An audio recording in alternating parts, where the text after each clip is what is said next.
Last episode के and में हमने देखा था कि हाउजू शी को उसके साथ रहने के लिए थैंक यू बोलता है। आगे हम देखते हैं कि शी पूछती है तुम्हें लगता है ये वर्थ है, जिस पर हाउजू रिप्लाई करता है हाँ, लाइफ में एक्सपीरियंसेस बहुत ज़रूरी होते हैं अपने आप को और अच्छा बनाने के लिए। इधर कंपनी में एक प्रॉब्लम हो जाती है। चेन के ग्रैंडफादर के कंपनी से जो सप्लाई आने वाला था उसका प्राइस 8% बढ़ा दिया होता है उसके ग्रैंडफादर ने, और वो ये प्राइस कम करने को तैयार नहीं थे। इधर हाउजू कंपनी पहुंचता है और प्रेसिडेंट हाउ की असिस्टेंट को गाड़ी की चाबियां और बैंक कार्ड्स दे के चला जाता है, और फिर वो जाके प्रेसिडेंट हाउ को दे देती है। और फिर यहाँ मिस्टर मा को भी पता चल जाता है कि हाउजू ने अपने इंडिपेंडेंस के लिए घर छोड़ दिया है। मिस्टर मा उन्हें समझाते हैं कि चिंता मत करिए, लाइफ में एक्सपीरियंसेस मिलने से वो मैच्योर हो जाएगा। बात तो सही की इस जवान दिखने वाले बुढ़े ने। इधर हाउजू अपने कैबिन में आके अपने पेन ड्राइव में इंपॉर्टेंट फाइल्स कॉपी कर लेता है और फिर शी के साथ नीचे आ जाता है जाने के लिए। हाउजू की कार के पास एक स्कूटर था जिसमें से स्मोक निकल रहा होता है, जो कि फिर ब्लास्ट हो जाता है। शी हाउजू को बचा लेती है, इस चक्कर में उसे ही चोट लग जाती है और वो बेहोश हो जाती है। ये इंसिडेंट हाउजू के कार के बगल में कंपनी के बिल्डिंग के जस्ट बगल में हुआ था। मिस्टर मा को सब पता चलता है तो वो तुरंत प्रेसिडेंट हाउ के पास जाते हैं बताने।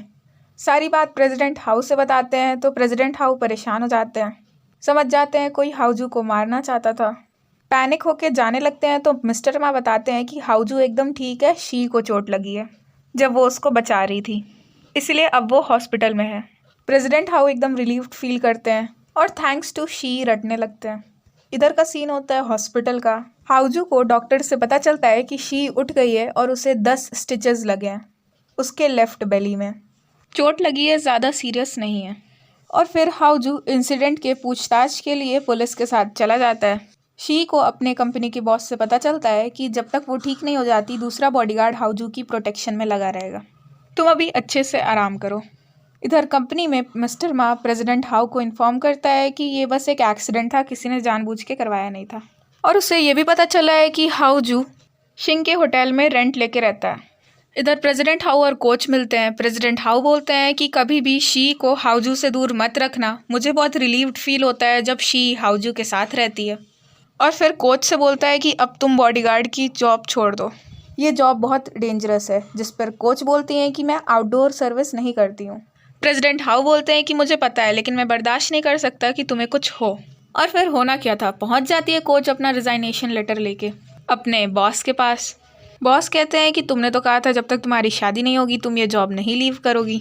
कोच बताती है कि वो सिर्फ उसका बॉयफ्रेंड है और वो चाहता है कि कोच अपनी लाइफ एंजॉय करे।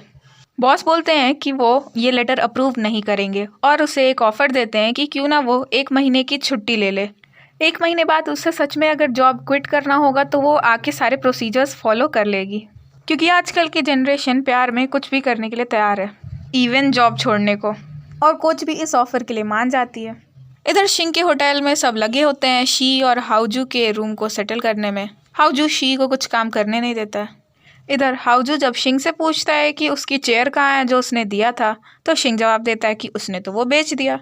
फिर सब चोर बाज़ार जाते हैं सस्ते में शॉपिंग करने कपड़ों और सॉक्स के लिए। एक पेयर सॉक्स 30 रुपीज़ का था तो हाउजू बोलता है कि 100 के 3 दो, मतलब उसको कुछ भी नहीं पता था, हमेशा हज़ारों में जो शॉपिंग करता आया है। फिर सेटल होता है 200 में 8 पेयर। हाउजू उसे पैसे देता है। वो शॉपकीपर सॉक्स देता उससे पहले सबको पता चलता है कि वहाँ पुलिस आ रही है। सारे शॉपकीपर्स अपना सामान लेके भागने लगते हैं। हाउजू से पीछा छुड़ाने के लिए वो शॉपकीपर बहुत सारे सॉक्स पीछे फेंक देता है। उन्हें टोटल 10 पेयर्स मिल गए थे।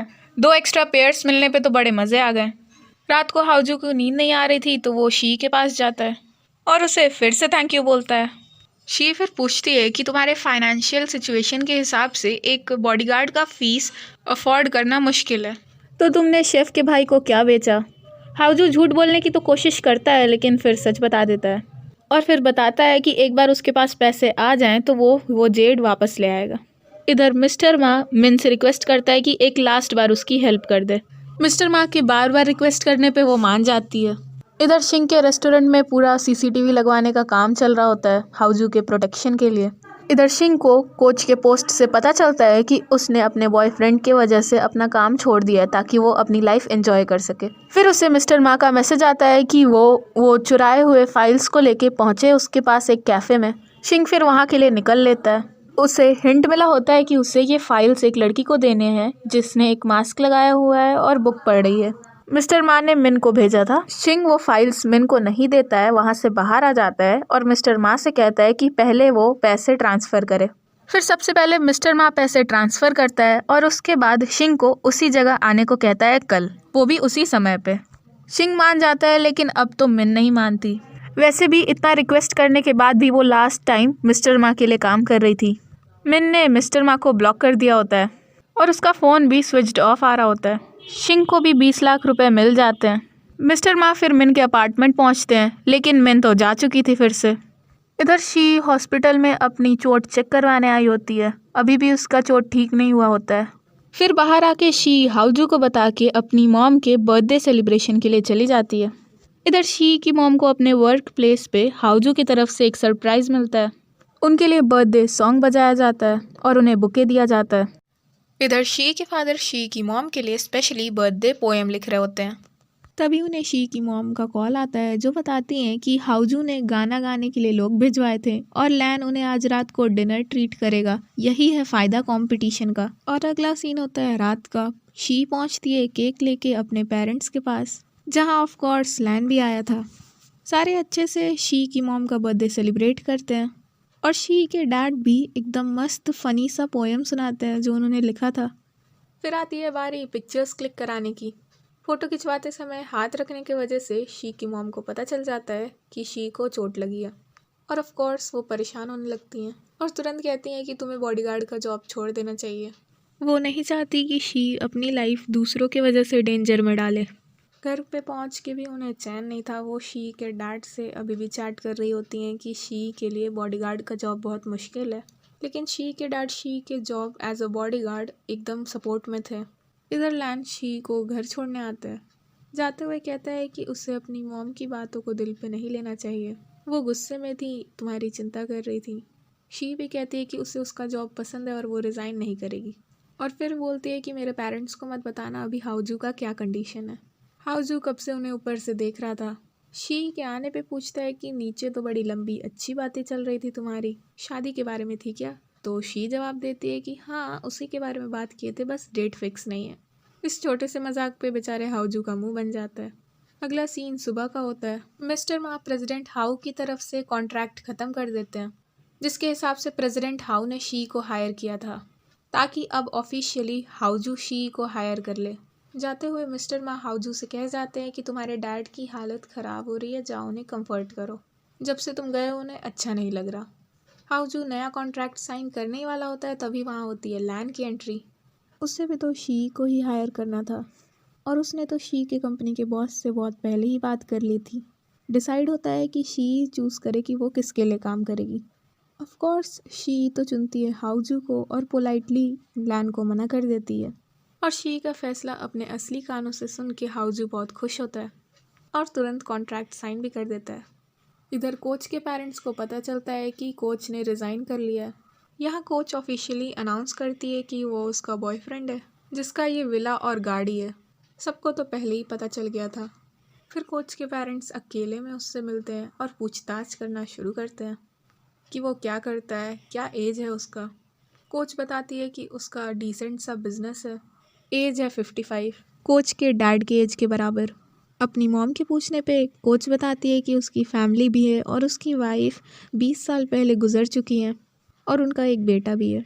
तब उसकी मॉम बोलती है कि तब तो उनका बेटा तुमसे मैच करेगा। फिर कोच के पेरेंट्स बताते हैं कि तुमने इतने सालों से बहुत कुछ सहा, इतने सालों से अकेले रही, हम तुमसे हर महीने पैसे मांगते थे ताकि तुम उड़ा ना दो, तुम्हारे लिए सेव करते थे और एक घर भी हमने तुम्हारे लिए ख़रीदा है। अब कोच के पेरेंट्स चाहते हैं कि कोच का बॉयफ्रेंड यानी प्रेसिडेंट हाउ उनसे मिलने आए। अगले सीन में जब कोच प्रेसिडेंट हाउ से मिलती है तो बताती है उसके पेरेंट्स उससे मिलना चाहते हैं। प्रेसिडेंट हाउ बहाने मारते हैं कि वो बिज़ी रहेंगे कुछ दिन। कोच समझ जाती है कि प्रेसिडेंट हाउ बहाने मार रहे हैं तो डायरेक्ट पूछती है कि क्या वो उससे शादी करेंगे, क्योंकि उसके पेरेंट्स को उनके एज से कोई प्रॉब्लम नहीं है अब। तो प्रेसिडेंट हाउ कुछ क्लियरली नहीं आंसर देते, बाद में डिस्कस करने को बोलते हैं। कोच को बहुत गुस्सा आता है, वो क्या क्या सपने सजा रही थी उन्हें किक मारती है, गिरा के वहाँ से चली जाती है। रात को कोच को मैसेज आता है प्रेसिडेंट हाउ का कि वो उससे प्यार करते हैं लेकिन मैरिज का वेट बियर नहीं करना चाहते। कोच रिप्लाई करती है कि उससे तो मैरिड लाइफ चाहिए ना, वो प्रेसिडेंट हाउ को मैरिज की ब्यूटी दिखाएगी। तो प्रेसिडेंट हाउ बोलते हैं छोड़ो ये सब, अभी तुम्हारे पेरेंट्स को यहाँ पे पैसे की ज़रूरत है, मैं ट्रांसफ़र करता हूँ। अब ये सुन के तो ऑफ कोर्स कोच को गुस्सा आ जाता है। वो कहती है कि तुम अपने ट्रिक्स अपने पास ही रखो, गेट लॉस्ट। ब्लॉक करने वाली होती है लेकिन म्यूट करके रह जाती है। फिर दोनों प्रेसिडेंट हाउ और कोच का रात भर रोना धोना चलता है। अगला सीन सुबह का होता है। हाउजू ने कुछ डिज़ाइन प्लान्स बनाए होते हैं जिनका वो प्रिंट आउट लेने आया होता है। शिंग के रेस्टोरेंट पहुंचती हैं कोच और शी से सारा दुख बांटती है। शिंग उन्हें ऊपर से देख रहा होता है। कोच चली जाती है, शी ऊपर आती है। शिंग पूछता है वो उदास क्यों है। फिर जब उसे शी से पता चलता है कि कोच ने अपने बॉयफ्रेंड को छोड़ दिया है तो वो बहुत खुश होता है। कोच मिली थी तो प्रेसिडेंट हाउ खुश रहने लगे थे और अब चली गई तो अब गुस्से में रहने लगे हैं।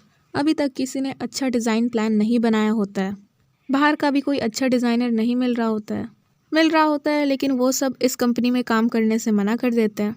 ऑलरेडी उन लोगों की सैलरी ज़्यादा है।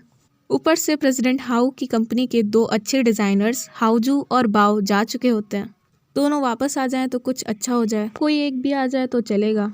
मिस्टर मा जिसकी चाल की वजह से बाओ को जाना पड़ा था वही सजेस्ट करता है कि उन्हें बाओ को वापस बुलाना चाहिए। हाउजू तो आने से रहा और यहीं पे ये एपिसोड ख़त्म हो जाता है। मिलते हैं नेक्स्ट एपिसोड के एक्सप्लेनेशन में।